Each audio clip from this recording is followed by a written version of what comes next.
ICG phase 2 यानी जिसमें assessment and adaptability test होता है, क्या उसमें नेगेटिव मार्किंग होती है? आपको बता दें डिटेल में सबसे पहली बात तो स्टेज 2 जो होता है उसमें एक रिटन का एग्जामिनेशन होता है।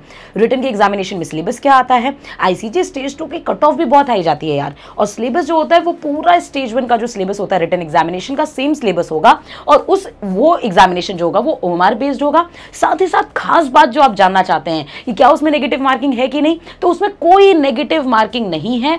इसका मतलब ये है आपको पूरा पेपर अटेम्प्ट करके आना है, कोई भी गलती इसमें नहीं करनी, क्वेश्चन छोड़ने नहीं है, इस बात का ध्यान रखिएगा। टाइम मैनेजमेंट अच्छे से करिएगा, टाइम मैनेजमेंट बहुत ही कम मिलता है आपको, तो टाइम के लिए थोड़ा सा फाइट होता है, तो थोड़ा सा टाइम मैनेजमेंट अच्छे से करिएगा। और सिलेबस ऑफ अडेप्टेबिलिटी टेस्ट जैसे मैंने बोला पूरा सेम है।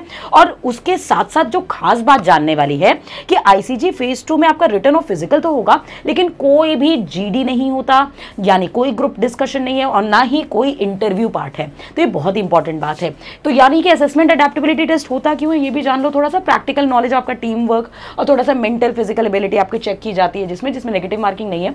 डॉक्यूमेंट वेरिफिकेशन की अगर बात करें तो यहाँ पे डॉक्यूमेंट वेरिफिकेशन जो है वो आप प्रॉपर अपनी चेकलिस्ट मैंने ऑलरेडी बना दी है, क्या क्या चेकलिस्ट आपको चाहिए देख लीजिएगा। तो उस चेकलिस्ट के हिसाब से आपको जाना है, फाइनल मेरिट लिस्ट आएगी based on your all performances. तो ये जानना बहुत जरूरी था कि जो भी अडेप्टेबिलिटी और असेसमेंट टेस्ट हो रहा है उसमें each and every question you have to attempt, right.